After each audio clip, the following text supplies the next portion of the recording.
say all it takes is one person to change your life. One yes in a sea of no's. One hand that reaches out when everyone else turns away. But here's the thing. Before that person appears, you have to walk through the loneliness, through the doubt, through the moments where you start to believe the world's opinion of you. This is the story of a young woman who was rejected by everyone, until one person saw her, and everything changed. Her name was Emily Carter. Born in a small town in Indiana, she grew up in a house where dreams were considered luxuries. Her dad worked double shifts at the mill. Her mom cleaned houses. Emily was quiet, the kind of girl who sat in the back of the classroom, sketching in the margins of her notebook. Her dream? To be a designer. She imagined her clothes on runways, in magazines, in shop windows in New York. But every time she shared that dream, the response was the same. That's not realistic. Stick to something safe. You don't have the connections. By the time she graduated high school, she had stopped talking about it altogether. She went to community college, worked part-time at a diner, and kept her sketches hidden in a battered leather folder under her bed. At 20, Emily decided to take a leap. She saved up for a portfolio review in Chicago, a chance to show her designs to real industry professionals. She spent weeks preparing, sewing until her fingers bled, hand-stitching every detail. The day of the review, she stood in a long hallway, clutching her folder like it was life itself. One by one, she sat down in front of judges. And one by one, the feedback was brutal. This looks amateur. These aren't marketable. You don't have the eye for this. By the end, she walked out into the cold Chicago air, blinking back tears. It wasn't just the words, it was the way they looked at her, like she was invisible, like she was wasting their time. She got on the bus home, staring out the window, wondering if they were right. Emily tried to let go of her dream. She picked up more shifts at the diner. She enrolled in a business administration program because at least it's practical.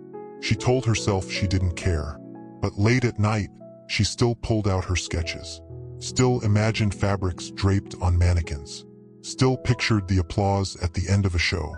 And yet, every time she thought about trying again, she remembered the look on those judges' faces, the smirks, the polite, dismissive nods. Rejection had gotten into her head. One night, after a grueling double shift, Emily came home to find her mom sitting at the kitchen table with a pile of unpaid bills.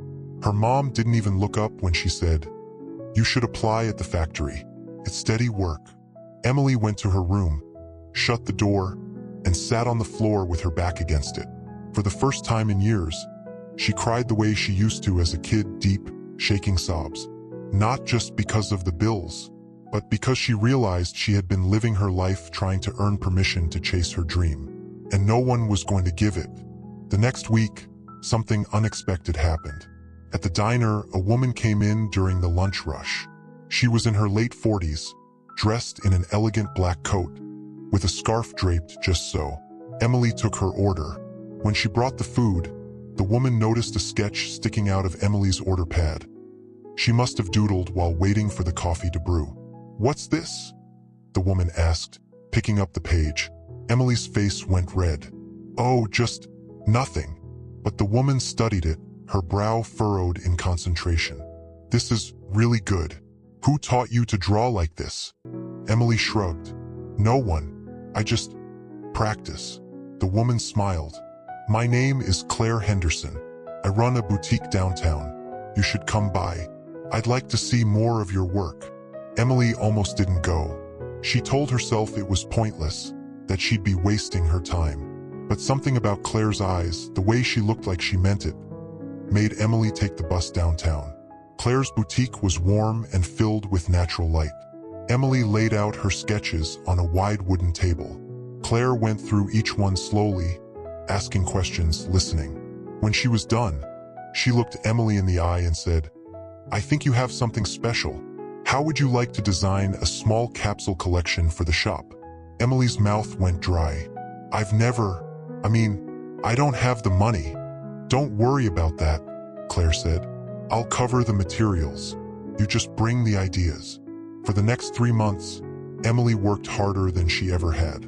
She split her time between the diner and Claire's workshop, learning about fabrics, cuts, and tailoring. She stayed up late sewing, ripping seams, starting over. Claire became more than a boss. She became a mentor.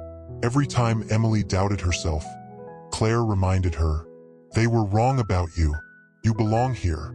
When the capsule collection was finished, Claire hosted a small launch party at the boutique.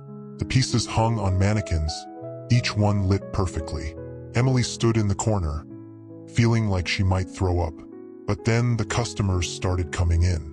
They touched the fabrics, tried on the jackets, turned in front of the mirrors with smiles on their faces. By the end of the night, half the collection had sold. Claire raised a glass and said, "To Emily, may this be the first of many." Emily blinked back tears. For the first time in years, she felt seen. In the years that followed, Emily's designs went from the boutique to larger stores and eventually to runways. But she never forgot that day in the diner. She never forgot the feeling of being invisible and the moment someone finally looked. If you've been rejected, overlooked, or told you're not good enough, remember this: it doesn't take everyone to believe in you. It takes one person, and that person might be a stranger you haven't met yet. But before they can see you, you have to keep creating, keep showing up, keep putting yourself in places where the right person can find you. Because rejection isn't the end of your story. It's just the part before the plot twist. If Emily's story lit something in you, take one step today toward the thing you can't stop thinking about, even if no one else understands it. Drop your step in the comments so someone else can see they're not alone. And subscribe for more stories that prove the world can ignore you for years, until one day it doesn't.